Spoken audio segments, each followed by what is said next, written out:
Hello student. Good evening to all of you. कैसे हैं आप सब? अगर आप अभी भी अपना केस बुक नहीं भर पाए हैं तो लेके बैठ जाइए और अच्छे से समझ लिए। एक एक पॉइंट बताऊंगा, एक एक पॉइंट जो कि सीखने के लिए आपके लिए जितना हो सके उतना प्रयास करूंगा। हिंदी से सरल भाषा में सिखाऊंगा। तो आप अपनी केस बुक अगर अभी नहीं भरे हैं तो टेंशन लेने की कोई ज़रूरत नहीं है। हम आपको आज सिखाएंगे कि अपनी केस बुक कैसे भरते हैं। हर एक बताएंगे। एंटीनेटल केसेस भी होंगे, उसको भी बताएंगे। और कंडक्टिंग केसेस हों, चाहे active management of third stage of labour हो, चाहे इपिस्टोमी का प्रोसीजर हो, चाहे आप केयर ऑफ़ न्यूबॉर्न हो, चाहे बेसिक रिसर्सिटेशन प्रोसीजर हो, या बर्थ वजाइनल एग्जामिनेशन हो, पोस्ट नेटल केसेस, चाहे मैनेजमेंट, जितनी भी हैं रिक्वायरमेंट आपको फर्स्ट सेकेंड ईयर वालों के लिए, खास कर ये सेकेंड ईयर वालों के लिए जिनका सेशन 21-22 का था। तो इस बार उनका फाइनल होगा। तो फाइनल में क्या होगा कि एक हेडक बना रहता है कि कैसे भरना होगा, कैसे भरा जाएगा, कुछ समझ में नहीं आ रहा है। तो कोई बात नहीं, टेंशन लेने की कोई ज़रूरत नहीं। हम एक एक बताएंगे, पूरा एंटीनेटल केसेस भी बताएंगे, हर एक केस बताएंगे, एपिस्टोमी लेके सभी बताएंगे। सभी 6 महीने में जो कितना भरना होता है, उसके बाद इंटर्नशिप के दौरान कितना भरना होता है, सारा चीज़ हम बताएंगे। तो आप अपनी केस बुक लेके बैठ जाइए। अगर वीडियो सामने एक ऑन करके अपना नेट और 1 घंटे के लिए बैठ जाइए और इसमें सारा चीज़ मैं सिखाऊंगा, एक एक पॉइंट करके लास्ट तक, एंड तक देखिएगा वीडियो। तो चलिए शुरुआत करते हैं। देखिए आप लोगों को जो है कि एएनएम के लिए क्या रिक्वायरमेंट है, क्लिनिकल रिक्वायरमेंट क्या क्या भरना होता है। तो देखिए इसमें मैं इसमें दिखाया हूँ। ठीक, देखिए क्लिनिकल, देखिए यहाँ पे है clinical clinical requirement to be completed during second year. ठीक, clinical requirement completed during second year. तो अब इसमें जो एज पर आईएनसी के अकॉर्डिंग है, आईएनसी के सिलेबस के अकॉर्डिंग है। तो इसमें आपको देखिए आपको क्या करना है। देखिए एक सेकेंड मैं पूरा आपको दिखा दूँ, इधर कर लो। हाँ, अब देखिए, तो इसमें देखिए आपका पहला है एंटीनेटल केसेस। एंटीनेटल केसेस हैं, कितने भरने हैं? टोटल 35 भरने हैं। टोटल कितने? 35 भरने हैं। कितने? फर्स्ट 6 मंथ में कितने भरने हैं? 20 एंटीनेटल केसेस। उसके बाद फिर इंटर्नशिप के दौरान 15 भरने हैं। तो 20 इंटरनेटल केसेस में हॉस्पिटल से आप चाहे ले लीजिए केसेस, चाहे कम्युनिटी में ड्यूटी आपकी लगी हो वहाँ से ले लीजिए केसेस, कहीं से भी आप कोई भी जो है कि प्रेग्नेंट वुमन को आप ले सकते हो जो प्रेग्नेंट है, तो एंटीनेटल एग्जामिनेशन के लिए। तो कम्युनिटी में चाहे जो भी केसेस भरना होगा तो आप चाहे कम्युनिटी से कोई केसेस ले लीजिए, या हॉस्पिटल में आपकी ड्यूटी लगी है तो वहाँ पर भी ले सकते हैं। तो ये रिक्वायरमेंट है एंटीनेटल केयर का। उसके बाद फिर दूसरा है कंडक्टेड केसेस, कितनी डिलीवरियाँ आपको मतलब कि करानी है, असेस करनी है। तो 10 जो है कि फर्स्ट 6 मंथ की जब ड्यूटी लगेगी हॉस्पिटल में तो वहाँ से आपको 10 केसेस लेना है डिलीवरी का। फिर उसके बाद अगले इंटर्नशिप के दौरान 10 लेना है, तो यानी टोटल 20 केसेस भरना है कि जो आपके सामने वहाँ पे लेबर वार्ड में रह के आपने डिलीवरी कराई हो, वो भी कैसी? Normal vaginal delivery. ठीक, एलएससीएस वाली नहीं, नॉर्मल वेजाइनल डिलीवरी इसमें फिल कर रहा है। उसके बाद फिर अगला है असिस्ट सूचरिंग ऑफ द एपिस्टोमी। जैसे मान लीजिए कि एनबीडी के दौरान अगर जैसे कि पेरिनियल एरिया में, ठीक, देखिए जैसे कि पेरिनियल एरिया में अगर कोई टियरिंग हो गया, इधर पेरिनियल एरिया में कोई टियरिंग हो गया, इधर टियरिंग हो गया, तो उसको मतलब कि कैसे मैनेज करना है, ये सारा चीज़ इसमें आपको। तो ऐसे एपिस्टोमी, अब जैसे टियरिंग हो गई है तो उसका सूचरिंग होगा, तो सूचरिंग करते वक्त क्या क्या ध्यान देना चाहिए, कैसे क्या करना चाहिए। तो ऐसे केसेस आपको 5 लेने हैं, हॉस्पिटल की ड्यूटी लगी हो चाहे कम्युनिटी ड्यूटी लगी हो, फर्स्ट 6 मंथ में 5 ये हैं। उसके बाद 5 इंटर्नशिप के दौरान, टोटल कितने हैं? 10 हैं। फिर उसके बाद केयर ऑफ़ न्यूबॉर्न, बच्चे की देखभाल कैसे करते हैं, जो पैदा हुआ जैसे ही बॉर्न हुआ उसके बाद कैसे क्या क्या करना चाहिए वो। तो ये भी 10 लेना है फर्स्ट 6 मंथ में, और इंटर्नशिप के दौरान 10 लेना है। टोटल कितने हो जाएंगे? 20 केसेस। ठीक, उसके बाद बेसिक रिसर्सिटेशन, यानी कौन से ऐसे डिलीवरी न्यूबॉर्न पैदा हुए जो पैदा होने के बाद रोए नहीं थे, उनका रोने के बाद नहीं, या फिर ब्रीथिंग नहीं स्टार्ट हुई थी, तो उनको आप एपगार स्कोरिंग करना पड़ेगा और पूरा केयर करना पड़ेगा उसको। विटामिन के का इंजेक्शन से लेके अम्बिलिकल कॉर्ड का टैगिंग वैगिंग, इतना सब लेके। तो ये टोटल केसेस 10 भरने हैं आपको, 5 जो है भरने हैं 6 महीने में, और उसके बाद 5 भरने हैं इंटर्नशिप के दौरान। फिर उसके बाद पीबी, पीबी जितना किए हो 5 इसको भरना है और 5 ये टोटल 10 भरने हैं, ठीक। उसके बाद आपका है पोस्टनेटल केसेस। पोस्टनेटल केसेस का कितना भरना है आपको? पोस्टनेटल केसेस का 10 हॉस्पिटल प्लस कम्युनिटी कहीं से भी ले लीजिए, 10 ये यानी 20 केसेस ये भरना है, ठीक। उसके बाद फिर management of sick neonate and children यानी कि INCI, ठीक, INCI ये हो गया INCI की। तो इसमें देखिए आपको ये केसेस भरने हैं कितने, management of sick neonate and children, ऐसे कितने जो बच्चे आपके वहाँ पे पैदा हुए जो सिक हुए हैं, ठीक, ऐसे बच्चे, तो उसको कितना भरना है? सिर्फ इंटर्नशिप के दौरान आपको भरना है, ठीक, कम्युनिटी ड्यूटी के दौरान नहीं, इंटर्नशिप के दौरान भरना है। तो इंटर्नशिप के दौरान भरना है 5 + 5 यानी कि 10, ठीक, 10 भरने हैं। उसके बाद अगला केस आता है IUCD, इंट्रा यूट्राइन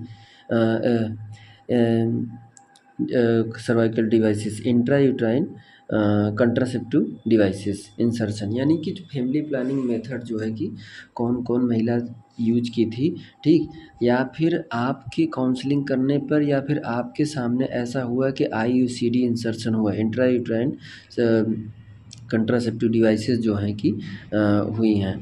तो इसमें जो है कि 2 तो भरना है कि 6 मंथ फर्स्ट 6 में, और 3 भरना है आपको, 3 ऐसे इंसर्शन भरना है जो महिलाएं ली हैं, वो ऐसे केसेस लेना है कि जो IUCD का इस्तेमाल इंसर्ट करवाई हैं। तो ऐसे 3 लेना, टोटल कितने हैं? 5 लेना है। तो ये हो गए आपकी रिक्वायरमेंट इतनी, ठीक। रिक्वायरमेंट के बाद अब आइए हम बात करते हैं, अगला है कंटेंट, ठीक। कंटेंट की बात करते हैं, फर्स्ट 6 मंथ वाला, कौन सा? फर्स्ट 6 मंथ वाला, ठीक। उसके बाद फिर इंटर्नशिप के दौरान कितना करना है तो वो तो बता चुके पहले। तो फर्स्ट 6 मंथ में देखिए क्या करना है, थोड़ा सा जिम करते रहे हैं आपको दिखाने के लिए। देखिए फर्स्ट 6 मंथ में कंटेंट में देखिए एंटीनेटल कितना है? 20, एंटीनेटल कितना है? 20 है। कंडक्टेड केसेस कितना है? 10 है, ठीक। उसके बाद असिस्टिंग 3 है, 4 है न्यूबॉर्न केयर, 5 है 5वें पे है बेसिक रिससिटेशन ऑफ न्यूबॉर्न यानी नवजात शिशु के बेसिक पुनर्जीवन, ये है। फिर उसके बाद देखिए यहाँ पे अगला है 6वें नंबर पे है वेजाइनल एग्जामिनेशन, 5 करने हैं। और उसके बाद पोस्टनेटल केयर, प्रसव पश्चात देखभाल यानी डिलीवरी के बाद देखभाल कैसे किया जाता है उसको, ये इसका ऐसे केसेस को 10 लेना है।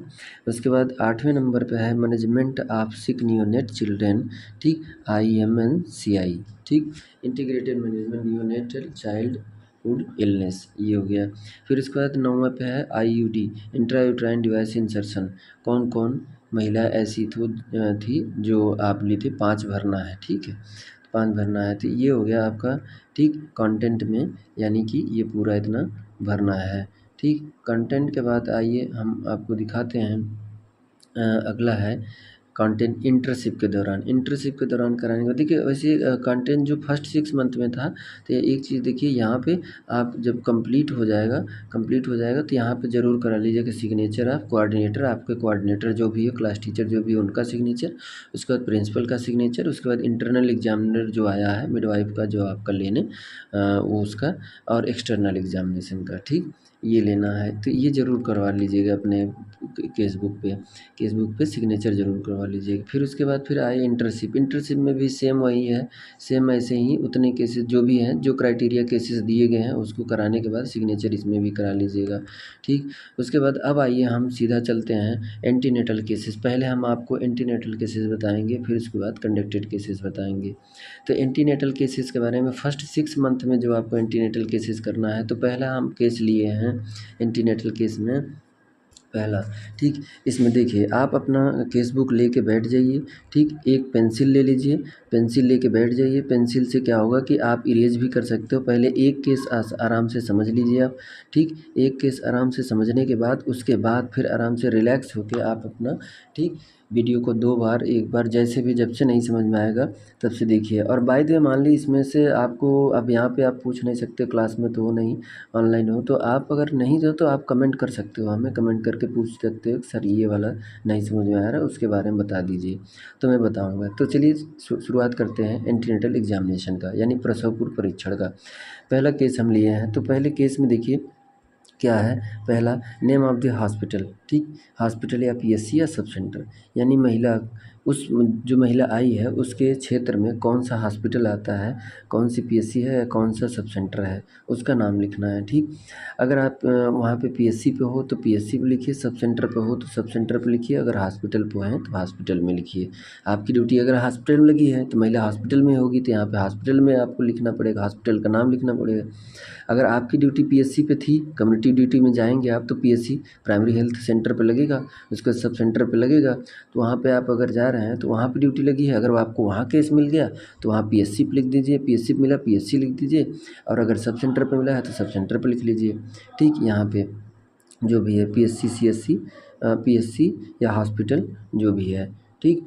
उसके बाद आपका है अगला, दूसरा है रजिस्ट्रेशन नंबर, उसका जो भी है, अगर हॉस्पिटल में होगी तो उसका एक रजिस्ट्रेशन नंबर होगा, उसको लिखना होगा।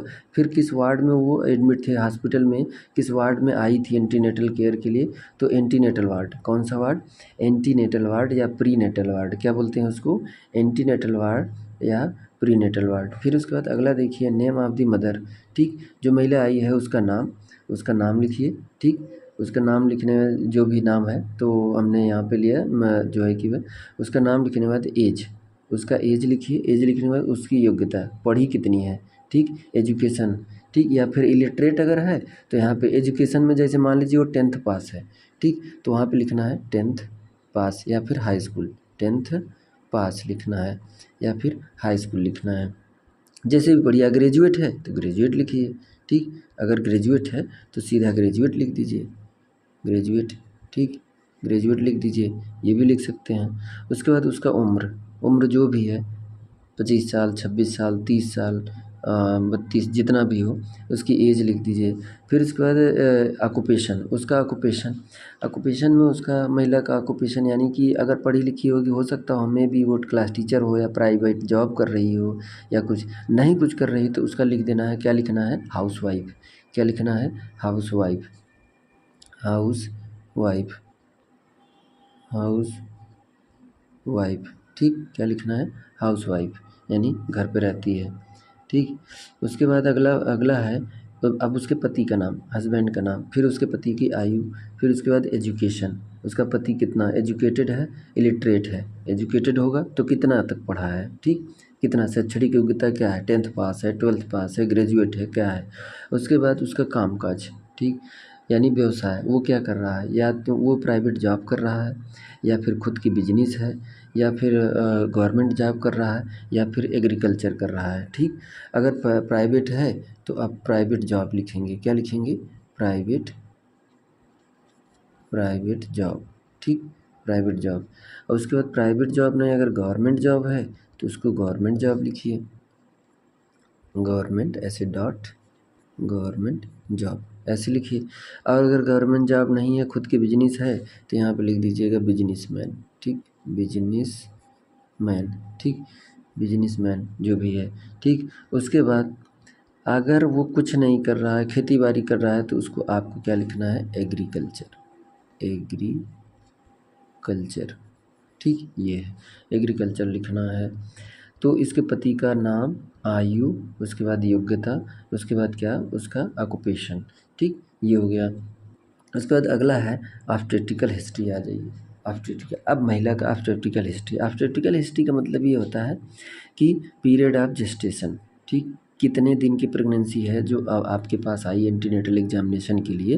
पहले तो वैसे तो 20 वीक के बाद ही, ठीक, लेकिन जो है कि विजिट अगर जल्दी आ गई है तो फर्स्ट विजिट में तो आप उसको करना है, लेकिन जो है कि एंटीनेटल एग्जामिनेशन जो है कि आपका, ठीक, फर्स्ट विजिट के बाद ही होता है, यानी कि 28 वीक के बाद ही। तो जो प्रेगनेंसी जब भी है उसका 28 है, 29 है कि 30 है, जो भी है। और यहाँ पे देखिए ध्यान दीजिएगा, इसको मंथ में नहीं लिखना है, वीक में ही लिखना है, 28 वीक, ठीक, 28 वीक यहाँ पे लिखना है, तो वीक में ही लिखना है, ठीक। उसके बाद अगला पॉइंट है ऑब्स्टेट्रिकल स्कोर। ऑब्स्टेट्रिकल स्कोर में आपका आता है GTPALS, GTPALS, इसका मतलब मैं समझा दे रहा हूँ आपको, इसका मतलब मैं समझा दे रहा हूँ, एक सेकंड रुकिए। ये देखिए इसका मतलब समझा रहा हूँ आपको। ये थोड़ा सा स्पेस ले लेते हैं, उसके बाद फिर इधर इसलिए हमने छोड़ा है। ठीक, देखिए क्या है, GTPAL, जी है, टी है, पी है, उसके बाद ए है, एल है, एस है। ठीक, अब ये स्कोरिंग बताना है। ठीक, मान लीजिए हमने केस लिया है कि वो जो महिला आई है हमारे पास, तो मान लीजिए वो मल्टीग्रेविडा है। ठीक, मल्टीग्रेविडा है। अब मल्टीग्रेविडा में जब आई है तो यहाँ पे जी का मतलब क्या होगा, जी का मतलब होगा ग्रेविडा। ग्रेविडा का मतलब ये होता है कि कितनी बार वो प्रेग्नेंट हो चुकी है। तो जो महिला हमारे पास आई वो तीसरी प्रेगनेंसी उसकी है, तो यहाँ पे हम उसका लिख देंगे G3। ठीक, G3 लिख देंगे, G3 लिखेंगे।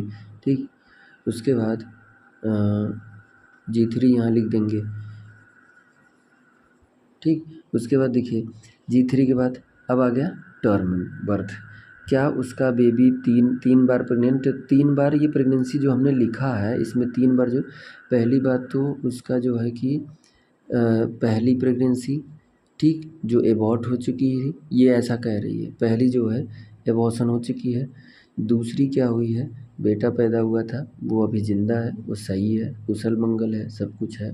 ठीक, उसके बाद तीसरा जो है अभी वो प्रेजेंट टाइम में जो प्रेगनेंसी है अभी आई है, ये तीनों मिला के यहाँ हमने G3 लिखा है। क्या लिखा है, G3 लिखा है। इसलिए ये नहीं कि अभी प्रेगनेंसी जो आई है तो उसको छोड़ के सिर्फ 2 लिखना, नहीं, वो 3 बार प्रेग्नेंट हो चुकी है, तो 2 तो हो गया, अब प्रेजेंट टाइम में तीसरा है, तो 3 बार प्रेगनेंसी उसकी हो चुकी है। फिर उसके बाद टी, टी देखेंगे। ठीक, टी, टी यानी टर्म बर्थ, यानी कि फर्स्ट वाला जो एबॉर्शन हुआ था तो वो तो प्री टर्म में आएगा। ठीक, और यहाँ पे टर्म बेबी बर्थ हुआ है तो दूसरा। ठीक, तो एक बेबी उसका टर्म पैदा हुआ है, यहाँ T1 लिखेंगे, जो दूसरे नंबर की प्रेगनेंसी थी तो उसका टर्म बेबी पैदा हुआ जो जिंदा है अभी। ठीक, वो उसके बाद P, प्री टर्म। ठीक, pre term baby, pre term में एक एबॉर्शन हुआ था ना, एक, तो एक प्री टर्म में एक बेबी। फिर उसके बाद एबॉर्शन, एक एबॉर्शन हुआ था उसका, वहाँ एक लिख देंगे। ठीक, उसके बाद लाइफ, लाइफ जीवित है एक, हाँ, 3 बार प्रेग्नेंट हुई जिसमें एक एबॉर्शन हो गया, एक लाइव जिंदा है। ठीक, उसके बाद अगला है एल के बाद GTPA, उसके बाद एल, उसके बाद एस है। उसके बाद आज देखिए, तो हमने G बता दिया, T बता दिया, P बता दिया, A और L, उसके बाद अब एस मतलब स्टिल बर्थ।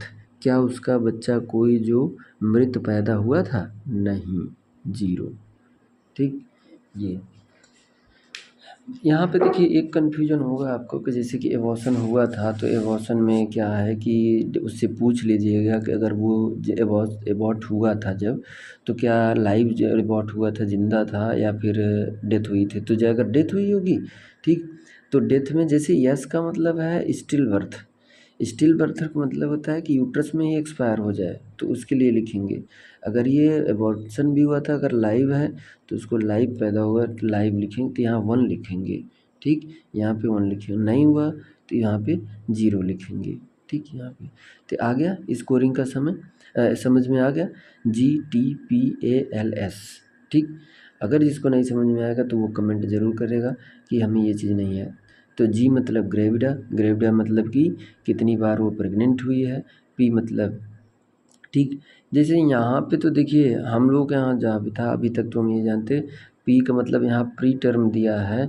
ठीक, लेकिन वहाँ पे जो पी था, पैरिटी था, ग्रेविडा, पैरिटी, उसके बाद एबॉर्शन, उसके बाद लाइफ, ये इतने भरने थे, स्टिल बर्थ वगैरह नहीं। बट आप लोगों का केस बुक में अगर दिया है तो आप अपने अनुसार भरिए।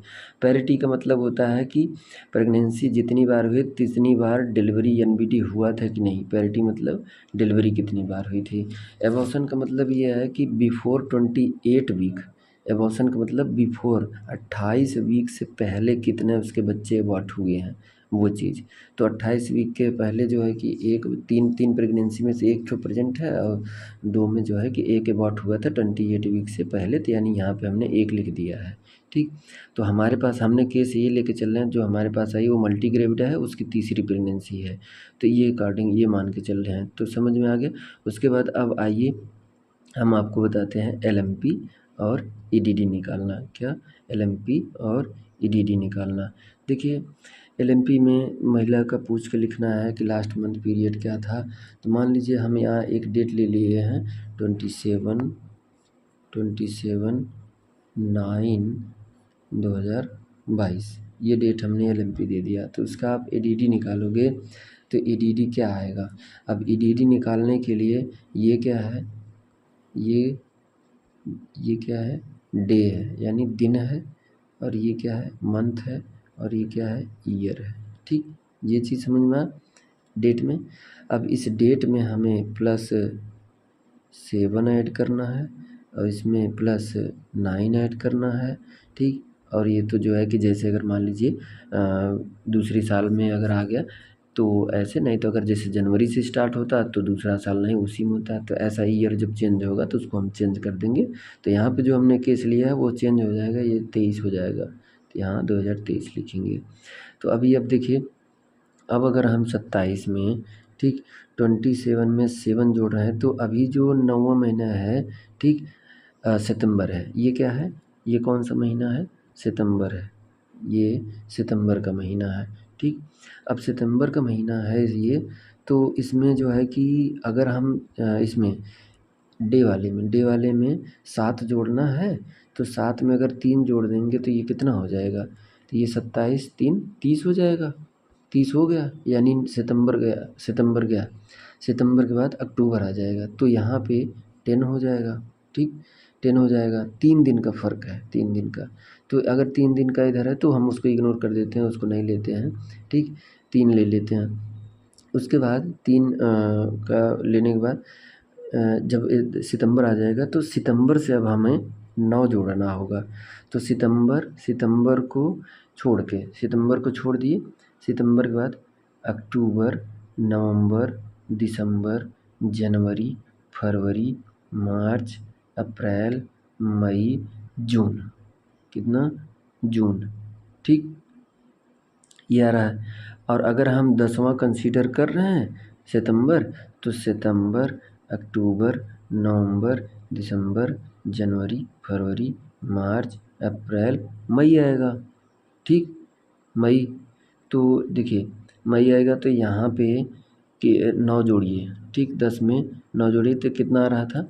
सितंबर को छोड़ के, सितंबर यानी 10वें महीने को छोड़ के कितना है? सितंबर के बाद अक्टूबर, नवंबर, दिसंबर, 3 ये हो गया।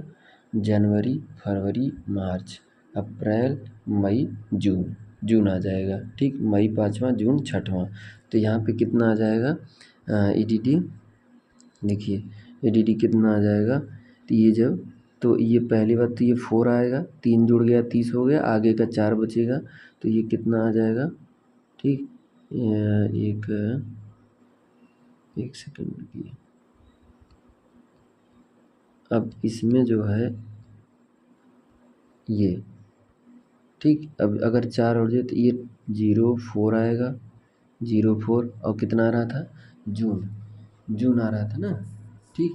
तो जून, और इसको मतलब 06 ये, ठीक। ये जैसे कि हमने जोड़ा था, आपको बताया था हमने, ठीक। आपको हमने बताया था, ठीक। बताया ये था कि हमने ये 3 जब जुड़ जाएगा तो ये 9 10 हो जाएगा, तो सितंबर आ जाएगा। तो सितंबर, उसके बाद अक्टूबर, नवंबर, दिसंबर, जनवरी, फरवरी, मार्च, अप्रैल, मई, जून, ठीक। कितने हो गए? 1 2 3 4 5 6 7 8 9, ठीक। जून तक जा रहा है, हमें 9 सिर्फ जोड़ना है इसमें, ठीक। तो यानी हमें सितंबर कंसीडर करना है ना, सितंबर, तो यानी आएगा मई, मई में आएगा। हाँ 9, 3 इधर, हाँ तो उसके बाद जनवरी, यानी कि जून, जुलाई, अगस्त, जुलाई, ये कितना है 9वां, सितंबर, सितंबर है तो सितंबर, उसके बाद इसको एक सेकेंड, सितंबर,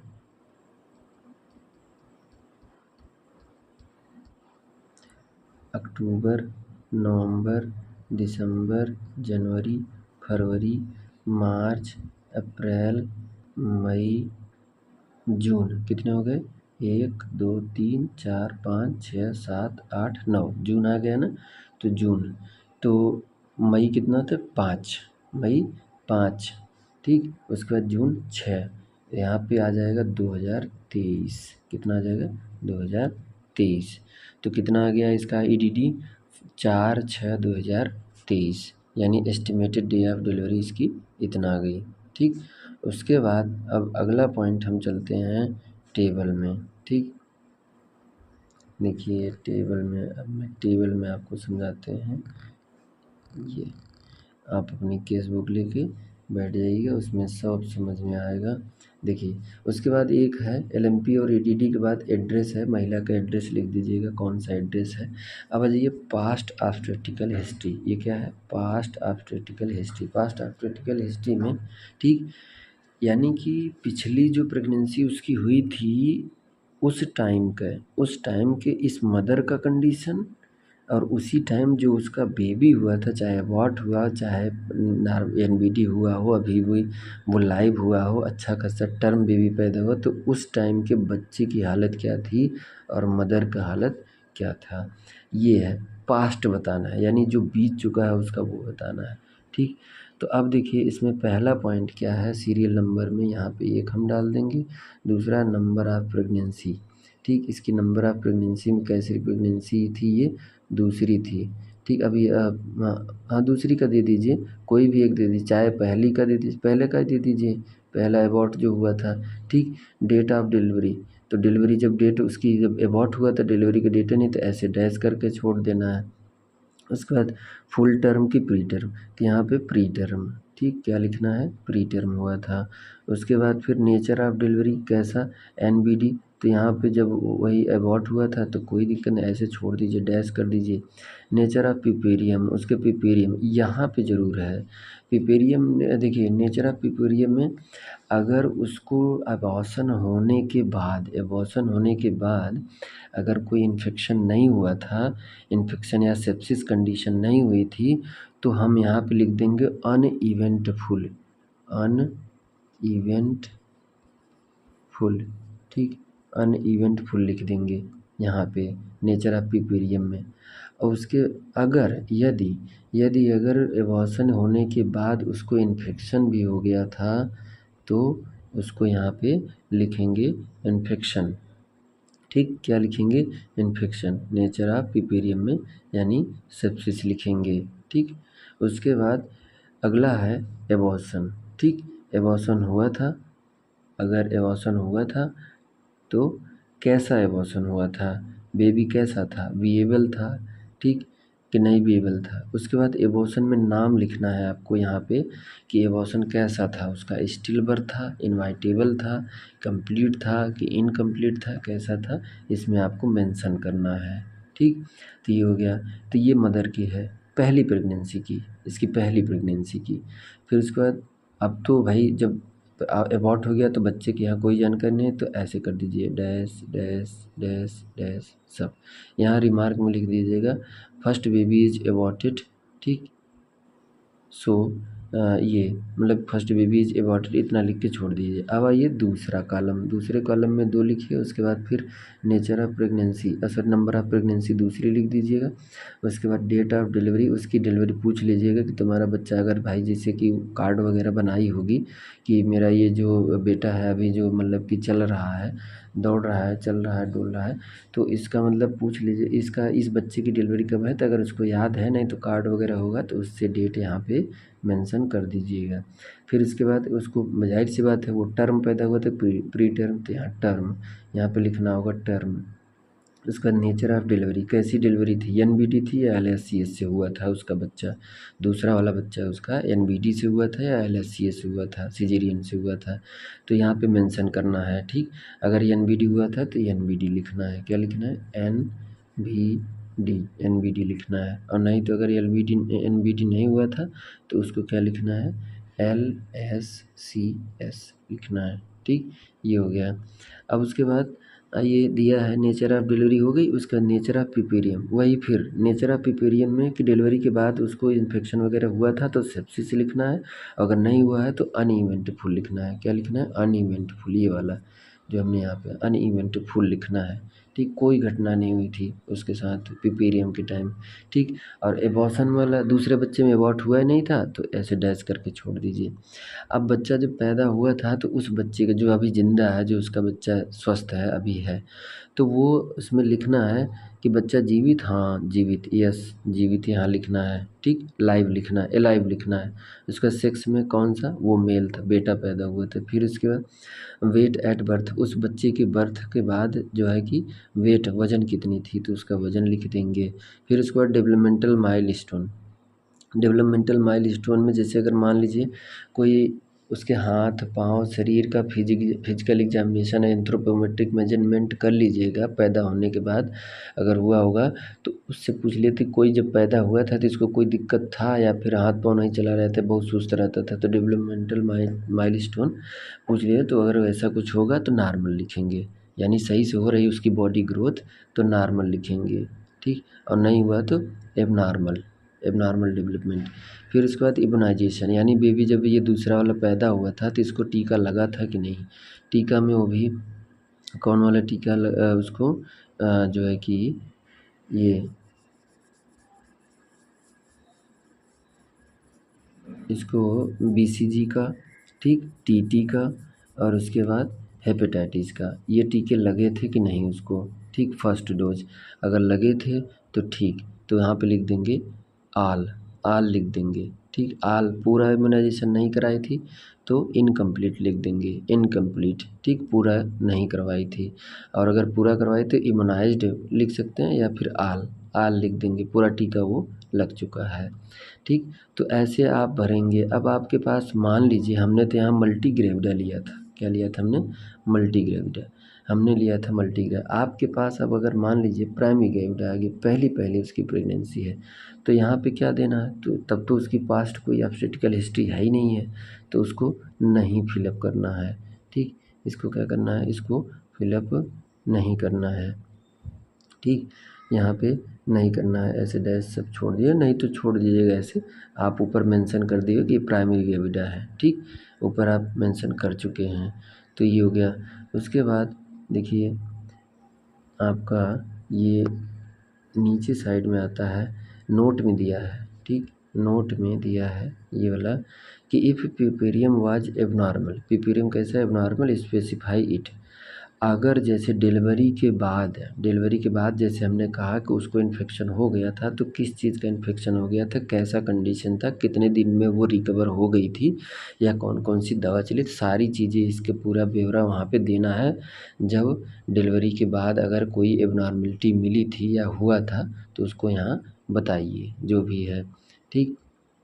उसके बाद आ जाइए सेकंड नेक्स्ट वाले पेज पे ये, ठीक। अब इसमें देखिए इसमें क्या है, इसमें आपका पहला पॉइंट है, देखिए पहला पॉइंट है प्रेजेंट कंडीशन, महिला का प्रेजेंट कंडीशन कैसा, आप दी प्रेग्नेंट मदर कैसी है वो, ठीक। मतलब कि जो भी है उसका स्वाद कैसा है या फिर उसका हालत कैसे है, मतलब कैसी दिख रही है, ये सब फिजिकल एग्जामिनेशन सब करके पता चल जाएगा आपको। फिर इसका दूसरा आता है जनरल हेल्थ कंडीशन, उसका हेल्थ कंडीशन फेयर है, मतलब बेकार है, पुअर है, थोड़ा ठीक, बेकार से भी थोड़ा ठीक, या फिर इंडिफरेंट है, अच्छा है उसका अच्छा है उसका स्वास्थ्य, स्वास्थ्य अगर अच्छा है तो इंडिफरेंट, ठीक। उसके बाद अगला है हाइट उसकी लिख देंगे, फिर उसकी वेट लिख देंगे, उसके बाद हार्ट रेट उसका स्टेथोस्कोप से या फिर कैसे उसको लेके, उसके बाद लंग्स में उसके अगर कोई स्टेथोस्कोप लगा के उसके चेस्ट पे पीछे लगा के या फिर आगे तेज़ी से सांस लेने के लिए बोलेंगे। अगर कोई ध्वनि आवाज़ आ रही है फील हुआ तो उसको लिख देंगे कि हाँ साउंड आ रही है, और नहीं आ रही है तो नॉर्मल लिख देंगे। ठीक, उसके बाद आपका अगला पॉइंट है कंडीशन, कंडीशन ऑफ टीथ, दांत का कंडीशन कैसा है। उसके बाद एनीमिक है कि नहीं, अगर एनीमिया कैसे 10 से हीमोग्लोबिन लेवल उसका 10 या 11 से कम है, 10 से कम है तो एनीमिक स्थिति है। अब एनीमिया में उसको बताना है कि कौन सी एनीमिया उसके बाद फिर उसके पैर हाथ सूजन है कि नहीं, इडमा है कि नहीं, सूजन है कि नहीं, मॉर्निंग में होता है कि नहीं, अगर होता है तो यस, नहीं है तो कोई बात नहीं। ठीक, अगला है ब्रेस्ट, उसका ब्रेस्ट कैसा है, कहीं ब्रेस्ट में लंप या टेंडरनेस या कोई ट्यूमर तो नहीं दिखाई दे रही, या फिर कोई दिक्कत या इन्फेक्शन या कुछ हुआ तो नहीं था, अगर नहीं तो नॉर्मल लिख देंगे। ठीक, बाउल मूवमेंट यानी मल त्याग, यानी कि उसको कहीं गैस वैस तो नहीं बहुत ज़्यादा बना रही, या फिर कॉन्स्टिपेशन तो नहीं हो रहा, तो कॉन्स्टिपेशन अगर हो रहा होगा तो कॉन्स्टिपेशन, अगर कुछ नहीं होगा तो नॉर्मल लिख देंगे, नॉर्मल बाउल मूवमेंट। ठीक, उसके बाद ब्लैडर मूवमेंट में अगर उसके पेशाब करने में जलन हो रही है, पेशाब नहीं हो रहा है या कैसा एबनॉर्मलिटी अगर कुछ आ रहा है तो आपको एबनॉर्मल लिखना है, और नहीं आ रहा है तो उसको आपको नॉर्मल लिखना है। क्या लिखना है, नॉर्मल। ठीक, इसके बाद अगला आ जाइए प्रेजेंस ऑफ माइनर अलाइनमेंट। ठीक, क्या है, presence of minor alignment. Presence of minor alignment का मतलब ये होता है, ठीक, आपको मैं बता दे रहा हूँ, जैसे कि प्रेगनेंसी के दौरान उसको वोमिटिंग आ रही थी, या फिर कॉन्स्टिपेशन का शिकायत था, या फिर पीछे उसके बैक में दर्द हो रहा था, या फिर लेग क्रैम्प हो रहा था। ठीक, लेग क्रैम्प का मतलब है हाथ पाँव में जैसे कि थकान फटन जैसा महसूस होता है, ऐसा हो, या फिर हर्ट बन, या फिर सीने में जलन महसूस हो रहा था, तो ये माइनर अलाइनमेंट में आते हैं। तो इनमें से अगर कोई भी उसको अगर दिक्कत है तो यहाँ पे लिख दीजिए कि यही उसको दिक्कत है, कॉन्स्टिपेशन की दिक्कत है, वोमिटिंग बहुत ज़्यादा हो रही है, या फिर लेग क्रैम्प हो गया या बैकएच हो गया, जो भी है उसको यहाँ मेंशन कर दीजिए उसको पूछ के। फिर उसके बाद अगला है वेजाइनल डिस्चार्ज। क्या है, वेजाइनल डिस्चार्ज, उसके वेजाइनल से कुछ डिस्चार्ज अगर हो रहा है तो लिख दीजिए डिस्चार्ज प्रेजेंट, और उसका कलर लिख दीजिए। लेबर पेन स्टार्ट हुआ है कि नहीं, तो अभी फर्स्ट जो है कि एंटीनेटल विजिट में आई है, आपके फर्स्ट बार आई है, हाँ यही है कि 32 या 33 वीक के बाद अगर फोर्थ विजिट में आ रही है तो उस टाइम अगर उससे पूछ लिया कि लेबर पेन कैसा है, तो अगर हो सकता है अगर प्रेजेंट हो तो ठीक, नहीं है तो कोई बात नहीं, छोड़ दीजिएगा। फिर उसके बाद यहाँ पे आ जाता है वाइटल साइन। वाइटल साइन में पहला टेम्परेचर उसका ले लेंगे, पल्स ले लेंगे, रेस्पिरेशन, और उसके बाद बीपी। ठीक, तो ये हो गया उसका महिला का जनरल हेल्थ कंडीशन। फिर इसके बाद इन्वेस्टिगेशन। क्या है, इन्वेस्टिगेशन, इन्वेस्टिगेशन मतलब जाँचें, इन्वेस्टिगेशन मतलब जाँचें, कौन कौन सी जाँचें वो करवा चुकी है, क्या क्या फाइंडिंग आया था। हीमोग्लोबिन उसने टेस्ट करवाया, तो हीमोग्लोबिन टेस्ट में उसका कितना आया। ठीक, हीमोग्लोबिन टेस्ट में उसका कितना आया, उसके बाद नॉर्मल वैल्यू क्या होती है, तो नॉर्मल लिखना है, उसके बाद मरीज का लिखना है। ब्लड ग्रुप क्या है, ए है, बी है कि ए बी है कि ओ है, जो भी है यहाँ मेंशन करना, आर एच टाइप लिखना है। तो आर एच क्या, ए पॉजिटिव है कि बी पॉजिटिव है, ठीक, कि ए बी पॉजिटिव है कि ओ पॉजिटिव है, या ए निगेटिव है, बी निगेटिव है, ए बी निगेटिव या ओ है। ठीक, जो भी है, तो R H type, blood grouping and R H type. ठीक, तो इसमें लिखना है। उसके बाद फिर अगला है B D R L. B D R L का मतलब है वेनेरियल डिजीज रिसर्च लेबोरेटरी। ठीक, venereal venereal disease research laboratory. ठीक, तो इसमें क्या है, इस लेबोरेटरी में इसके थ्रू क्या टेस्ट करते हैं महिला का, कहीं उसको सिफिलिस की शिकायत तो नहीं है, सिफिलिस। ठीक, सिफिलिस इसकी शिकायत तो नहीं है, या फिर उसको ट्रिपैनोमा पैलेडियम, ट्रिपैनोमा पैलेडियम, ट्रिपैनोमा पैलेडियम, ये बैक्टीरिया कहीं इन्फेक्शन तो नहीं की है, तो उसको देख लेंगे ट्रिपैनोमा पैलेडियम है कि नहीं। तो इसी जांच के द्वारा ये हो जाता है कि उसको इन्फेक्शन है इस बैक्टीरिया से, या सिफिलिस की बीमारी उसको है। ठीक, उसके बाद अगला है HIV टेस्ट। क्या है, HIV टेस्ट कि पॉजिटिव है कि निगेटिव है। फिर इसके बाद हेपेटाइटिस टेस्ट, हेपेटाइटिस वायरस का टेस्ट करेंगे। अगर पॉजिटिव आएगा तो यहाँ पॉजिटिव लिखेंगे और नहीं तो निगेटिव, पॉजिटिव या निगेटिव, ठीक, ये लिखना है। उसके बाद ब्लड शुगर में क्या करना है आपको, ब्लड शुगर कितना होता है नॉर्मल रेंज में और उसमें उसका कितना है। नॉर्मल रेंज में आपको लिखना है कि नॉर्मल कितना होता है, और उसके बाद नॉर्मल के बाद यहाँ पर लिखना है पेशेंट वैल्यू, यानी कि उसकी वैल्यू कितना है। जैसे कि देखिए नॉर्मल वैल्यू जो होते हैं ब्लड शुगर का 70 से 100 ml पर डेसीलीटर कितना होता है, 70 से 100 क्या है, हाँ 100 mg पर डेसीलीटर ये है। अब इसके बीच में या 70 से महिला का कम आया या फिर 100 से ज़्यादा आया है या 70 या 100 के बीच में जो भी है उसका यहाँ पे लिखना है, ठीक।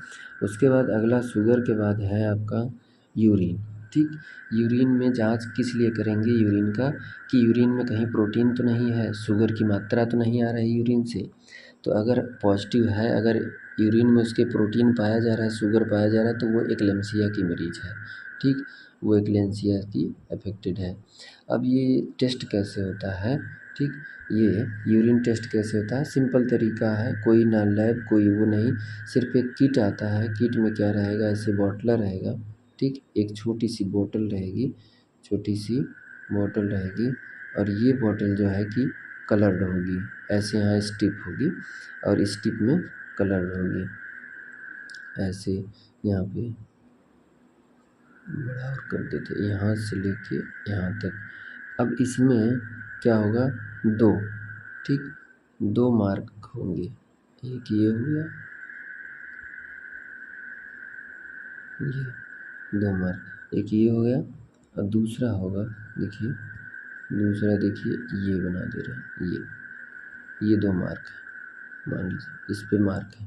अब इसी किट में एक स्ट्रिप होता है, एक स्ट्रिप, एक सेकेंड, ठीक, एक स्ट्रिप होता है, स्ट्रिप में मैं बता रहा हूँ, ठीक, देखिए स्ट्रिप ऐसे इसी किट के साथ स्ट्रिप आती है, जो कलर यहाँ पे है वही कलर यहाँ पर भी रहता है, ऐसे एकदम एंड पर छोटा सा, और इधर से हमें पकड़ना है, इधर से पकड़ के क्या करना है, एक यूरिन का कंटेनर होता है, यूरिन का कंटेनर, ठीक, यूरिन का कंटेनर हम मरीज़ को बोल देंगे कि अपना जब टॉयलेट करने जाना तो इसमें यूरिन ले लेना, ठीक।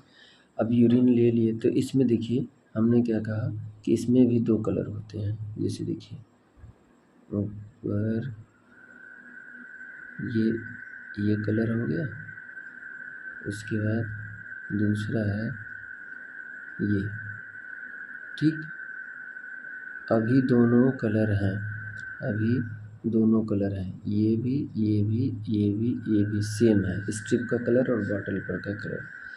अब जो है कि बॉटल में कलर ऐसे ही ढेर सारा दिया रहता है, ऐसे ही ढेर सारा इसी कलर को दिया रहता है, तो इसमें कलर हम मैच कराते हैं। इस स्ट्रिप को जो है कि इसमें डुबो के, किसमें, इस स्ट्रिप को इसमें डुबो के, ये यूरिन है, इसमें यूरिन है, ठीक, ये वाला किनारी, ये वाला स्ट्रिप का इसमें डुबो देना है। डुबोने के बाद ऐसे 30 सेकंड तक वेट करना है। 30 सेकंड तक वेट करने के बाद इस ऐसे स्ट्रिप को यहाँ रख के, स्ट्रिप को यहाँ बॉटल के पास रख के मैच कराएंगे कौन सा कलर मैच कर रहा है। तो यहाँ पे क्या होता है, यहाँ पे, ठीक, यहाँ पे क्या होता है कि हर कलर पे, जैसे कि ये नॉर्मल वाला है, ये क्या है, नॉर्मल है, ये भी नॉर्मल है, उसके जैसे आगे बढ़ते जाएंगे तो ये अब नॉर्मल, फिर उससे ज़्यादा, फिर उससे ज़्यादा, उससे ज़्यादा सीवियर, फिर उससे ज़्यादा सीवियर। तो यहाँ पे क्या लिखना है, ठीक, तो उसी अकॉर्डिंग जो है कि वैल्यू भी दिया रहता है, उसी के अकॉर्डिंग वैल्यू भी दिया रहता है कि प्रोटीन की मात्रा कितना है शुगर के, अगर ये कलर मैच कर रहा है तो इतना होगा, ये कलर मैच कर रहा है तो इस टिप से। तो ऐसे हम आसानी से पता लगा सकते हैं। और अगर कोई कलर नहीं आया, इसी से फर्स्ट वाले से ही मैच कर गया तो कोई दिक्कत नहीं, एक्लेम्सिया नहीं है ना प्री एक्लेम्सिया है, ठीक। ये ऐसे ही प्रोसीजर होता है, एक किट होता है उसमें आता है। फिर उसके बाद आप देखिए मैं आपको दिखा रहा हूँ, अगला है यूरिन के बाद सोनोग्राफी यानी अल्ट्रासाउंड एग्जामिनेशन। अल्ट्रासाउंड एग्जामिनेशन में उसको हम यूएसजी कराने के लिए भेज देंगे, तो वो जाएगी यूएसजी करा के आएगी। ठीक, तो उससे हम कुछ चीज़ें जानकारी वहाँ से पता कर लेंगे।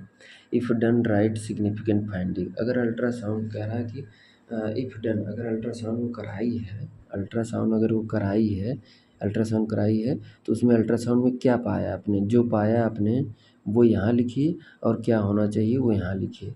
यहाँ पे नॉर्मल लिखिए, यहाँ पे नॉर्मल, यहाँ पे एबनॉर्मल वैल्यू लिखिए। ठीक, उसके बाद एनी अदर चेकअप, और कोई चेकअप अगर उसने कराया रहा है तो वो चीज़ उसको लिखना है। ठीक, उसके बाद आ जाइए, आ गया इन्वेस्टिगेशन के बाद आप आ जाइए जो है कि ऑब्स्टेट्रिकल एग्जामिनेशन, प्रसूति परीक्षा कैसे करेंगे। पहला जो है क्या करेंगे, इंस्पेक्शन।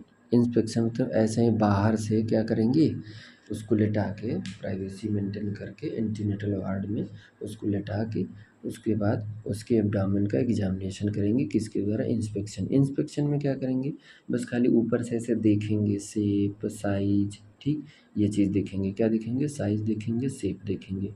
तो एब्डोमेन का, ठीक, क्या देखेंगे, एब्डोमेन का शेप और साइज। देखिए मैं बता रहा हूँ, इसमें थोड़ा सा जूम कम करके इधर मैं फिगर बनाऊंगा। देखिए क्या है यहाँ पे, अब उसको कह रहा है कि साइज, यानी कि मान लीजिए ये महिला है, ठीक, ये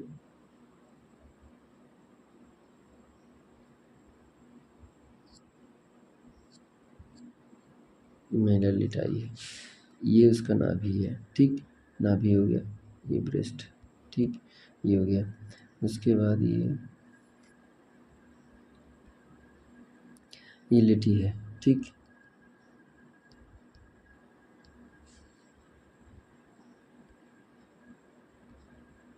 ठीक, ये भी। अब उसके बाद क्या करना है, इसमें ये कह रहा है कि साइज ऑफ एब्डोमेन, एब्डोमेन की साइज। एब्डोमेन के साइज का मतलब यहाँ पे ये पूछा है कि जो ये एब्डोमेन है, ये पूरा ऐसे फीता लगा के ऐसे देखना है, इधर से भी और इधर से भी फीता लगा के देखना है, तो ये साइज पता चल जाएगा।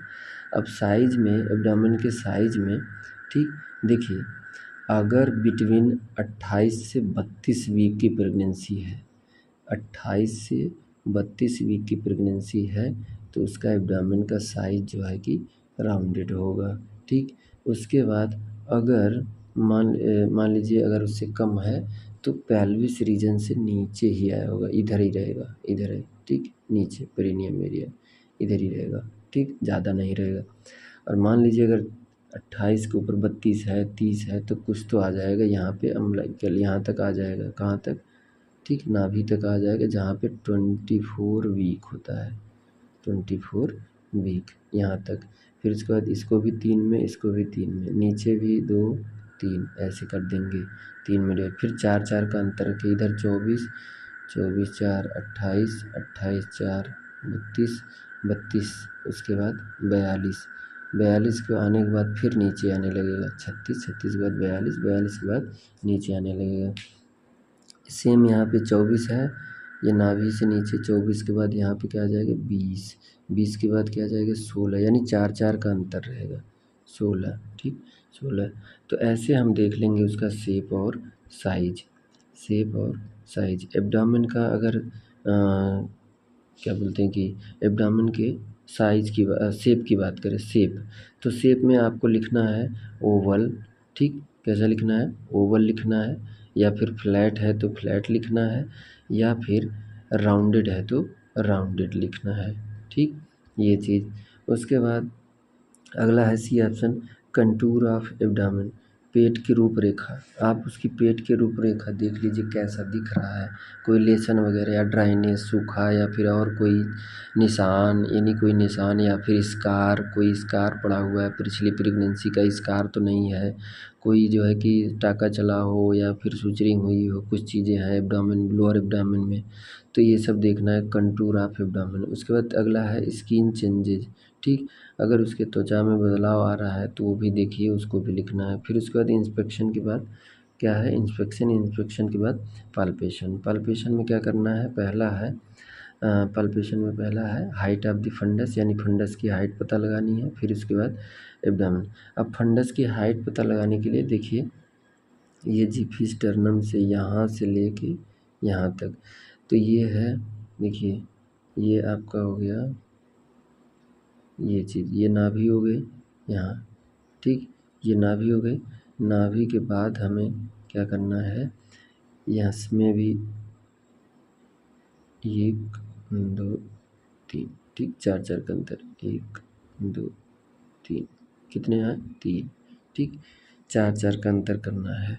4 के अंतर में देखिए, अब इसके बाद हम लिख रहे हैं यहाँ पे, देखिए अब ये सबसे नीचे 12 के बाद 16 के बाद 20 के बाद 24 के बाद 24 में आ जाएगा नाभि तक, यहाँ तक आ जाएगा 24 के बाद 24 4 28, 28 4 32, 32 के बाद 42 जाएगा, 42 जाने के बाद फिर नीचे आ जाएगा, फिर नीचे आ जाएगा, नीचे आने लगेगा, ठीक, ये नीचे हाइट जो है, फंडल हाइट नीचे आने लगेगा, यानी प्रेगनेंसी 42 से ऊपर हो गई है तो उसका जो है कि फंडल हाइट नीचे आने लगेगा, यानी बच्चा डिसेंट हो रहा है, नीचे आ रहा है, ठीक, ये हो गया। उसके बाद अगला पॉइंट है पोजीशन। क्या है, पोजीशन ऑफ फीटस। अब पोजीशन ऑफ फीटस में क्या लिखना है आपको, ध्यान से देखिएगा, मैंने क्लास में भी बताया, बट क्लास में सभी लोग नहीं रहते हैं, तो आप ऐसे समझ लीजिए, मैं बता रहा हूँ। देखिए ये क्या है, उसकी नाभि है, ये महिला की नाभि है, ठीक, ये क्या है, नाभि, हमने बता दिया, ये वाला, ये नाभि है। अब इस नाभि से इधर, इस नाभि से इधर, तो ये क्या है, महिला का left occipito interior, right occipito interior, ROA, left occipito interior. तो यही पूछा है कि position of foetus, position of foetus में लेफ्ट राइट ऑसिपिटो इंटीरियर, फिर लेफ्ट ऑसिपिटो, यानी बेबी जो है इस साइड है, ठीक, इस साइड में है, लॉन्गिट्यूडनल ही है, लॉन्गिट्यूडनल ही बेबी है, बेबी जो है लॉन्गिट्यूडनल ही है, ऐसे, ठीक, इधर से है, या फिर बेबी इधर से है,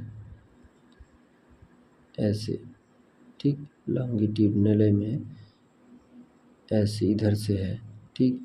हेड ज़रूरी नहीं है हेड नीचे ही हो, तो कभी कभी इन्वर्टेड हो जाता है, तो बेबी हमेशा क्या, अगर वो माना जाता है, तो देखिए बेबी का इधर ये हेड जो है यहाँ, इसके बाद ये बेबी का, ठीक, ये है बाकी पोर्शन, ये हेड हो गया, तो इधर है। तो अगर देखिए, अगर जो है कि अगर इस साइड है तो यहाँ पे लिखेंगे पोजीशन ऑफ फीटस में लिखेंगे LOA, ये वाला LOA। अगर ये वाला है तो ROA लिखेंगे, क्या लिखेंगे, ROA, ठीक, ये लिखना है। आया समझ में, पोजीशन ऑफ, ठीक, पोजीशन ऑफ फीटस ये भरना है। उसके बाद लाई में क्या करना है, अब लाई समझा रहे हैं, देखिए लाई में देखिए, एक सेकेंड, लाई,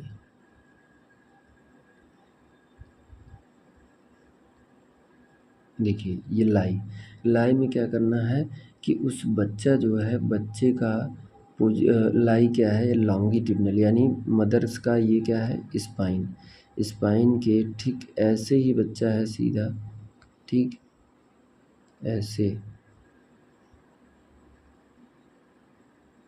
बेबी इधर से है, ये हेड है उसका, बेबी का हेड है, ऐसे है, या फिर कैसा है, लॉन्गिट्यूडनल है, या फिर ऑब्लिक है, जैसे ऑब्लिक मतलब ये हेड हो गया, ऐसे से ऐसे है, बेबी ऐसे है। उसके बाद या तो फिर बेबी कैसा है, ये हेड इधर हो गया, सीधा सीधा ट्रांसवर्स है, कैसा है, ट्रांसवर्स है। ये लाई है, लाई मतलब पड़े है, किस एंगल पे पड़े हुए है, ये ट्रांसवर्स और ये ऑब्लिक, ठीक, ऑब्लिक। अगर ऐसे पड़ा है तो ऑब्लिक, और अगर ऐसे पड़ा है सीधा तो लॉन्गिट्यूडनल। क्या लिखेंगे, लॉन्गिट्यूडनल। जो भी होगा वो फिजिकल एग्जामिनेशन करने के बाद पता चल जाएगा। फिर उसके बाद अगला आते हैं प्रेजेंटेशन ऑफ फीटस। प्रेजेंटेशन में नॉर्मल जो होता है सिफेलिक होता है, यानी बेबी का हेड ही होना चाहिए। सिफेलिक प्रेजेंटेशन क्या होना चाहिए, सिफेलिक प्रेजेंटेशन, ठीक। सिफेलिक यानी बेबी का जो मदर का जो ऑस है, बर्थ कैनाल है, इस बर्थ कैनाल के बेबी का ये हेड ही होना चाहिए, हेड ही होना चाहिए। क्या होना चाहिए, हेड होना चाहिए। ये बेबी का हेड इधर ही बर्थ कैनाल की तरफ होना चाहिए।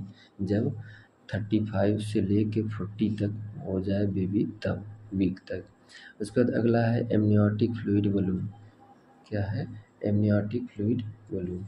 देखिए अब एमनियोटिक फ्लूइड के बारे में थोड़ा सा जानकारी आप लोगों को हम दे दें। एमनियोटिक फ्लूइड यानी कि जो प्लासेंटा होता है, प्लासेंटा के अंदर जो जहाँ बेबी फ्लोट करता है, तैरता है जिस लिक्विड में, उसी को कहते हैं एमनियोटिक फ्लूइड। अब एक नॉर्मल फुल टर्म बेबी है, स्वस्थ मदर है, ठीक, तो उसमें स्वस्थ मदर है, उसमें कितना होना चाहिए, 600। कितना होना चाहिए, 600 ml। कितना होना चाहिए, 600 ml। अगर फुल टर्म बेबी है तो 600 ml इतना होना चाहिए। अब 600 ml से अगर कम है या ज़्यादा है तो आपको वहाँ पे स्पेसिफाई करना है, ठीक।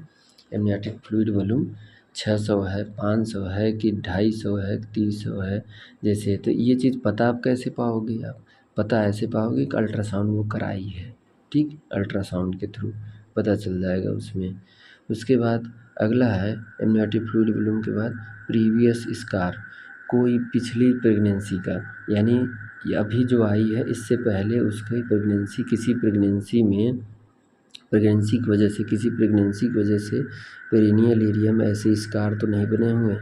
ऐसे स्कार मतलब दाग वाइट देखा नहीं होगा गाँव में, जो डिलीवरी के बाद कई सालों बाद तब पर भी वो निशान बना रहता है, ठीक। तो ऐसा कोई स्कार दिख रहा है उसके एब्डोमेन में तो वहाँ भी मेंशन करिए, ठीक। प्रीवियस स्कार यानी पिछली प्रेगनेंसी का वहाँ निशानी बना हुआ है तो वो भी लिखिए। उसके बाद फिर प्रोविजनल डायग्नोसिस। प्रोविजनल डायग्नोसिस का मतलब ये है कि जो है कि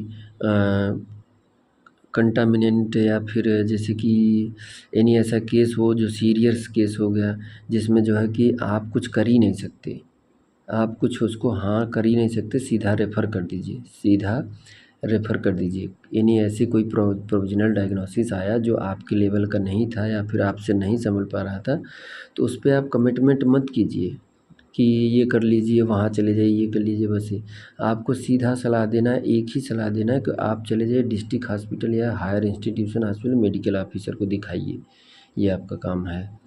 फिर उसके बाद अगला हेडिंग है ऑस्कल्टेशन। यानी ऑस्कल्टेशन में क्या हम देखेंगे, फीटल हार्ट साउंड, ठीक। फीटल हार्ट साउंड किससे देखेंगे, अगर हमारे पास मशीन नहीं है तो फोटोस्कोप से करेंगे, ठीक, फोटोस्कोप से। और अगर फोटोस्कोप जो है कि आप अगर हॉस्पिटल, अच्छे खासे हॉस्पिटल में हो, हायर हॉस्पिटल में, टर्शियरी लेवल के हॉस्पिटल में, तो वहाँ पे अल्ट्रासाउंड की मशीनें रखी जाती हैं जो बेबी के, देखिए कैसे लगाया जाता है, जैसे ऐसे मशीनें होती, ठीक। एक ऐसे मशीन है, यहाँ पे स्क्रीन रहेगा, ठीक, और यहाँ पे बटन रहेगा, और वो जो है कि इसमें से वायर निकल के यहाँ पे, तो कहाँ पे लगाएंगे, ऐसे एक गोला सा रहता है, यहाँ चिपका देंगे, चिपका बैंडेज लगा के चिपका देंगे, तो ऐसे वो बोलता रहेगा, धक धक धक धक आवाज़ आती रहेगा, और तेज़ी से आवाज़, इसमें इस मशीन में तेज़ी से आवाज़ जो आपको बिना ईयरफोन ऐसे नॉर्मली सुनाई देगा बढ़िया से ऐसे ऊपर। तो इसमें साउंड लगा रहा है तो इसको रीड करके यहाँ पे सुनाता है, अच्छा ठीक है बेबी का धड़कन चल रहा है। यहाँ पे मीटर भी शो करता है, यहाँ पे ऊपर मीटर भी शो करता है कि कितना चल रहा है, कैसे क्या है बेबी कंडीशन है, ये चीज़ है। उसके बाद देखिए एक तो है कि यहाँ लगा सकते थे, उसके बाद दूसरा है इसी के जस्ट अपोजिट को है राइट ऑसिपिट इंटीरियर में या तो फिर लेफ्ट ऑसिपिट इंटीरियर में, यहाँ ही लगाना है फीटस को, चाहे जो वो फेटल हेड साउंड सुनने की मशीन हो यहीं लगाना है। ठीक, उसके बाद है अगला है, पहले तो ये जान लीजिए कि फीटल हेड साउंड का नॉर्मल रेंज कितना होता है, 110 से 160 बीट पर मिनट। ठीक, 1 मिनट में अगर बेबी 110 से 160 के बीच वैल्यू बता रहा है या नीचे आ रहा है तो वो दिक्कत है। ठीक, देखिए अगला है मेडिसिन, दवाइयाँ। ठीक, मेडिसिन में जैसे वो ले रही है कुछ अदर मेडिसिन ले रही है तो उसको मेंशन करिए, नहीं ले रही तो कोई बात नहीं। तो आगे हम बात करते हैं टीटी इंजेक्शन की। अब ये देखिए कि तीसरी प्रेगनेंसी उसकी है ये, तो उससे हम ये पूछेंगे कि इससे पहले जो सेकंड वाली या फर्स्ट वाली प्रेगनेंसी में आई थी तो 2 डोज टीटी का लगा है कि नहीं है। अगर उसको लगा होगा तो आपको सिर्फ एक बूस्टर डोज ही लगाना है। कौन सा डोज देना है, बूस्टर डोज देना है। ठीक, और अगर बूस्टर डोज जैसे मान लीजिए पहली प्रेगनेंसी है उसकी या दूसरी है, ठीक, अभी नहीं लगवाई है, अभी टीकाकरण जो है कि इंजेक्शन का टीटी नहीं लगवाई है कभी पिछले 3 साल में, दोनों प्रेगनेंसी में नहीं लगवाई है, तो उसको पहले फर्स्ट विजिट में एंटीनेटल विजिट में आई है तो वहाँ पे रजिस्ट्रेशन करते समय ही पहला टीटी का इंजेक्शन दे देंगे। फिर दूसरा तीसरे विजिट में आएगी तो वहाँ पे दे देंगे। फिर उसके बाद इंजेक्शन देने के बाद हमें उसे सलाह देना है, एडवाइस देना है कि लो आयरन गोली, आयरन फोलिक एसिड का टैबलेट इसको 100 डे तक खाओ। IFA की गोली जो है 100 डे तक खा लो, 100 दिन तक एक एक गोली रोज़ खा लो। ठीक, ऐसे है। तो मान लीजिए अगर आप बता रहे हो वो ले रही है, ठीक, ले ली, अब वो खाएगी, वो एनीमिक है, तो उसको ये भी ध्यान रखिएगा, उसको सलाह ये भी दे दीजिएगा कि जब ये टैबलेट लेना तो इसके साथ दूध मत लेना। ठीक, कैल्शियम का वो मत लेना, ना ही टी लेना, ना कॉफ़ी लेना। ठीक, ये सब कुछ नहीं लेना है। अगर दूध, कॉफ़ी, टी, चाय जो भी लेना है तो आयरन फोलिक एसिड का ये टैबलेट जो है सुबह खा लेना, शाम को फिर जो भी है अपना जो करना हो वो करना। लेकिन अगर आयरन फोलिक एसिड जब भी खा रहे हो तो हमेशा ध्यान रखिएगा उस टाइम ना तो कैल्शियम की टैबलेट लेना है, ना दूध लेना है और ना ही कॉफ़ी लेना है, ना ही चाय लेना है, कुछ नहीं लेना है उसके साथ। ठीक, आयरन फोलिक एसिड टैबलेट के साथ कुछ नहीं लेना है कुछ टाइम बाद। हाँ, उसको ये भी बता दीजिए कि हो सकता है थोड़ा सा पेन हो स्टमक में तो उसको मत वो करना, तुम्हारा स्टूल जो है पास होगा वो काला होगा तो उसको भी ध्यान मत देना, ये नॉर्मल है, यही आयरन फोलिक एसिड टैबलेट देने की वजह से ही आ रहा है। ठीक, तो उसको बोल दीजिएगा कि घबराने की कोई ज़रूरत नहीं है, ये नॉर्मल साइन सिम्टम है, अभी ये सॉर्ट आउट हो जाएगा, ये हीमोग्लोबिन लेवल आपका सही हो जाएगा तो आयरन फोलिक एसिड का टैबलेट बंद कर दिया जाएगा। फिर उसके बाद आयरन फोलिक एसिड के बाद देखिए आइए अब हम चलते हैं नेक्स्ट पेज पे। ठीक, नेक्स्ट पेज पे आइए, हम आपको दिखाते हैं इसमें क्या है। इसमें इस पेज पे ये है कि हमें उस महिला का रिकॉर्ड रखना है। ठीक, कौन सा रिकॉर्ड, जो एंटीनेटल 4 विजिट की है, एंटीनेटल में जो 4 विजिट उसने की है, 4 विजिट उसने की, पहली बार आई तो रजिस्ट्रेशन में, दूसरी बार आई तो फिर असेसमेंट, फिर तीसरी, ये 4, चौथी के बाद उसके बाद उसकी डिलीवरी हो गई थी। ठीक, तो अगर उस चारों विजिट के समय इसमें पूछा है कि उसका रिकॉर्ड रखिए आप, डिलीवरी के टाइम पे काम आएगा। पहला इसमें ये दिया है, ध्यान से देखिए। ठीक, पहला इसमें ये दिया है, पहला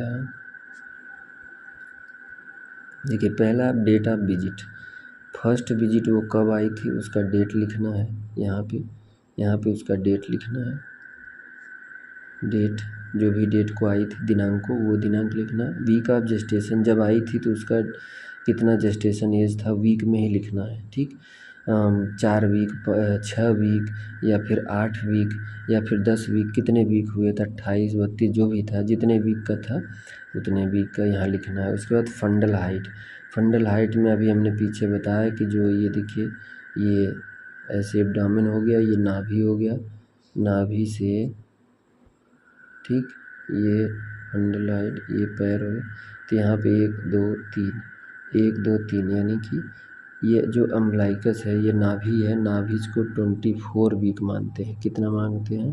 24 वीक। और जब अगर सेंटीमीटर में पूछेगा तो 24 सेंटीमीटर लिखना है। ठीक, अब उसी के बाद ये 24 वीक हो गया। उसके बाद फिर ऊपर भी ऐसे ही करना है, ऊपर भी 1 2 ठीक, और ये 3, तो 1 2 और 3 ठीक। पहले में 24 हो गया, 24 के बाद 28, 28 के बाद 32, 32 के बाद 32 के बाद 4 और जोड़ना है 36 ठीक, 36, 36 के बाद 4 40। यानी अब बीच में अगर प्रेगनेंसी नहीं 40 भी हो गया, प्रेगनेंसी नहीं हुआ, तो जान लीजिए कि सावधान हो जाइए, हो सकता है हमें भी कोई कॉम्प्लिकेशन हो। ठीक, या फिर उसका एडीडी का डिलीवरी, या पेन स्टार्ट हो गया तो कौन सा एडीडी का डिलीवरी, वो तो 10-5 दिन इसीलिए तो रखा जाता है कि 7 दिन पहले या 7 दिन बाद एडीडी हो सकती है, उसका डिलीवरी हो सकती थी। ये चीज़ है। तो अब क्या करेंगे, फंडल हाइट लेना। फंडल हाइट जितना भी है तो फंडल हाइट को सेंटीमीटर में ही लिखना है। 24 आ रहा है तो 24 सेंटीमीटर में ही लिखना है। ठीक, ये हो गया। उसके बाद फंडल हाइट के बाद लिखना है बच्चे की पोजीशन क्या थी। पहला बच्चा था तो उसकी पोजीशन क्या थी। पोजीशन पहला अगर एबॉर्ट हो गया है तो यहाँ पे ऐसे डैश देना है, कुछ नहीं लिखना है। अगर पोजीशन जिंदा था तो उसका पोजीशन क्या था। ठीक, पोजीशन में हमने अभी ऊपर ही बात किया कि position of foetus left occipito anterior था, लेफ्ट ऑसिपिटो एंटीरियर, या फिर राइट ऑसिपिटो इंटीरियर में था। तो यही पूछा है पोजीशन में। तो अगर लेफ्ट जो दूसरा वाला बच्चा था तो उसका पोजीशन ऐसा था लेफ्ट ऑसिपिटल, तो यहाँ पे लिखनी है LOA। क्या लिखना है? LOA पोजीशन के बारे में। ठीक, इसके बाद प्रेजेंटेशन। प्रेजेंटेशन में प्रस्तुति, यानी उसको प्रेजेंट किया था कि नहीं। ठीक, ये प्रस्तुति में। उसके बाद फिर अगला है वाइटल साइन। तो वाइटल साइन टेम्परेचर लेंगे, पल्स लेंगे, रेस्पिरेशन, बीपी, ये चीज़। फिर उसके बाद मैटरनल वैक्सीनेशन, यानी माँ का टीकाकरण हुआ था, हाँ या नहीं। तो हाँ है तो यहाँ डन लिखना है, डन ऊपर दिया है संकेत, डन लिखना है। अगर नहीं हुआ तो नॉट डन दूसरे वाले में लिखना है। सेम वैसे ही वेजाइनल एग्जामिनेशन। ठीक, यौन परीक्षण निरीक्षण हुआ था या नहीं, डन। डन मतलब हाँ, डन अगर हो गया तो डन लिखिएगा, नहीं हुआ तो नॉट डन लिखिएगा। ठीक, ये हो गया। उसके बाद अगला है कॉलम, अगला कॉलम आपका है फीटल हेड साउंड। बेबी का फीटल हेड साउंड आप इससे पहले आप सुन चुके हो, आप फीटोस्कोप से या फिर मशीन से जो भी आ रहा है 100 उसका बेबी का नॉर्मल फीटल हेड साउंड 110 और 160 के बीच में नॉर्मल जो है कि normal foetal head sound, normal foetal head sound 110 से लेके 160 के बीच में ही होना चाहिए। 110 से कम हुआ तो भी सावधान हो, 160 से ज़्यादा हो तो भी सावधान हो जाए। ठीक, ये चीज़। उसके बाद है ठीक, हाँ, वेजाइनल एग्जामिनेशन डन हो गया। उसके बाद FHS साउंड लिख देना है, फीटल हेड साउंड, यानी बच्चे के दिल की धड़कन की यहाँ पे मेजर लिखना है। उसके बाद any antenatal treatment, any antenatal treatment if taken by mother, if taken by mother, यानी कि एंटीनेटल के दौरान आपने उसका कोई ट्रीटमेंट चल रहा था, मदर या दवा खा रही तो वो चीज़ यहाँ पे मेंशन करना है कि कौन सी बीमारी होती है और कौन कौन दवा खा रहे हैं। तो ये हो गया रिकॉर्ड। ठीक, बेबी का रिकॉर्ड। अगर प्राइमरी ग्रेविडा है तो कोई बात नहीं, प्रेजेंट वाला कंडीशन का रखिए, प्रेजेंट वाला कंडीशन का कम से कम भर लीजिए। प्रेजेंट कंडीशन में आई है तो एंटीनेटल विजिट में तो आई है तो थर्ड विजिट में लिख दीजिए, तो यहाँ थर्ड लिख दीजिए। फिर उसके बाद सारा जानकारी उसी का लिखिए जो आई है अभी प्रेजेंट टाइम में। ठीक, ये हो गया आपका। उसके बाद अगला नेक्स्ट पेज हम देखते हैं। नेक्स्ट पेज में क्या है, ये रिमार्क। ठीक, नेक्स्ट पेज में क्या है, रिमार्क।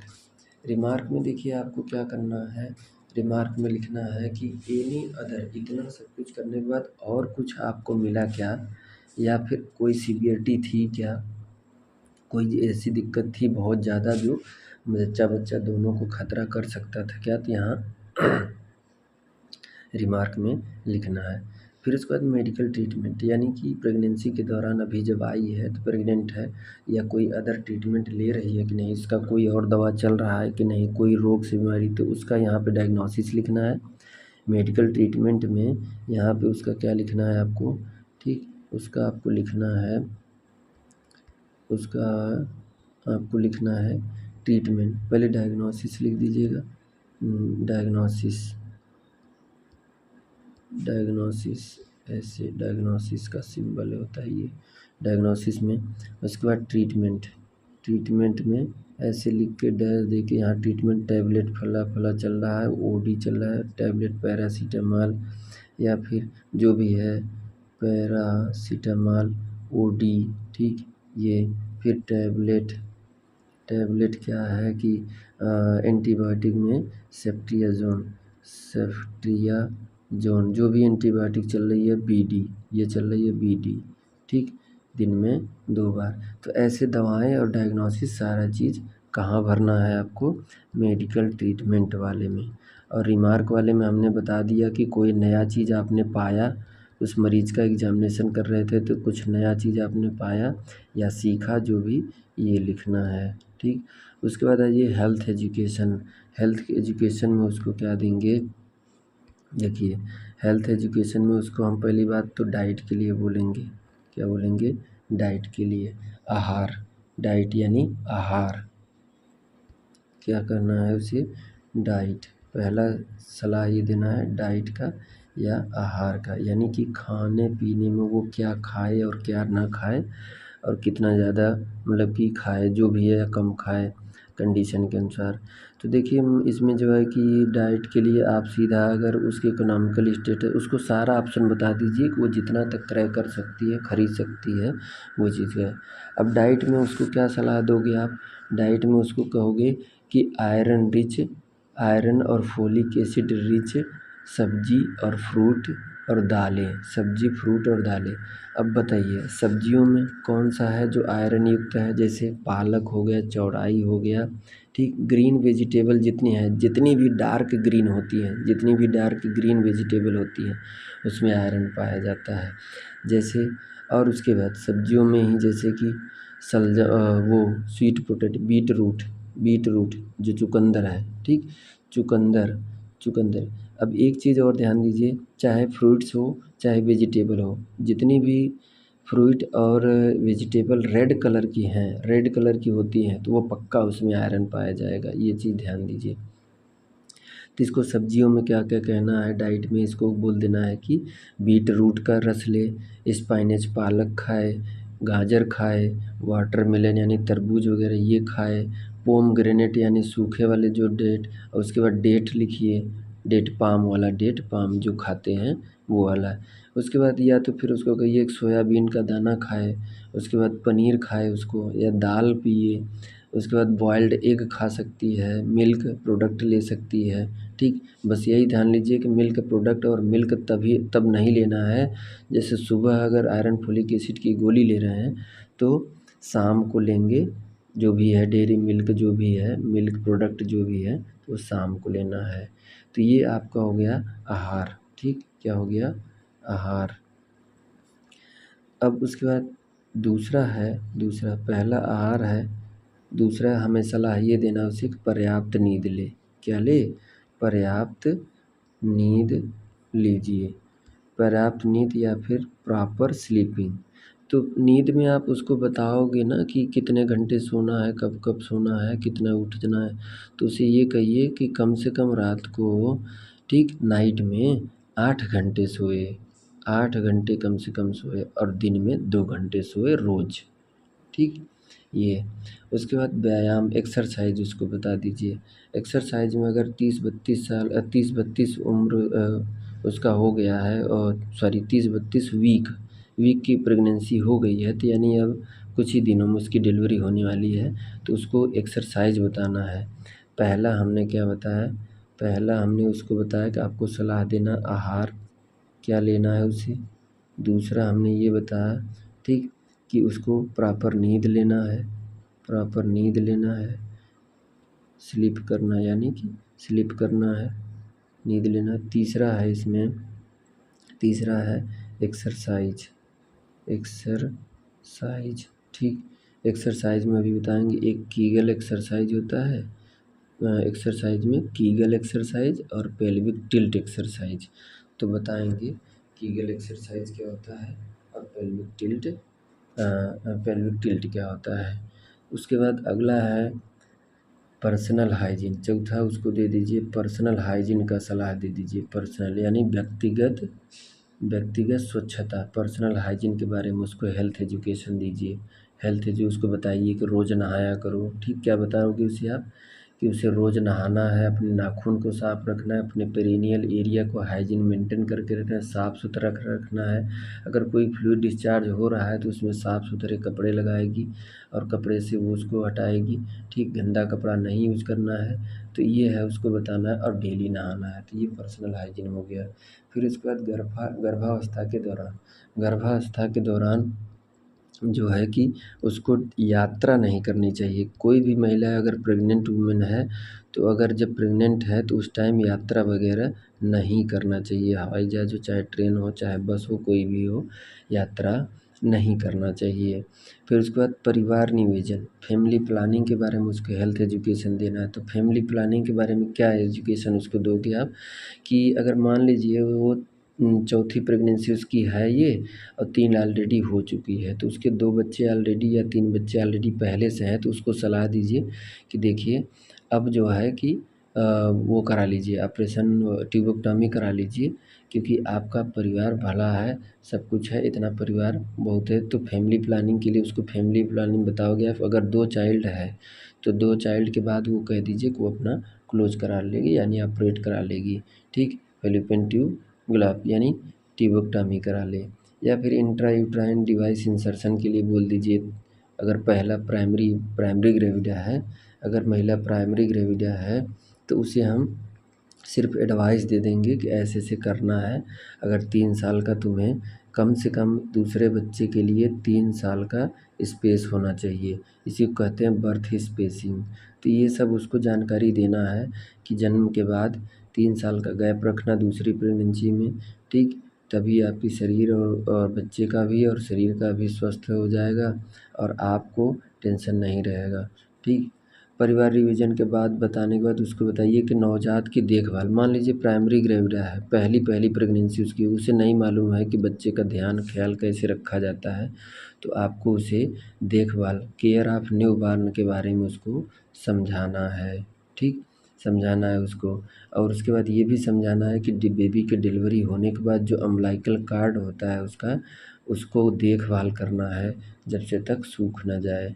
फिर उसके बाद अदर, अन्य बताना है, ठीक। अन्य कोई अगर वो ले रही हो तो उसको बताना है। तो ये हेल्थ एजुकेशन इतना था, ठीक। हेल्थ एजुकेशन में जैसे अदर में क्या समझाओगे आप।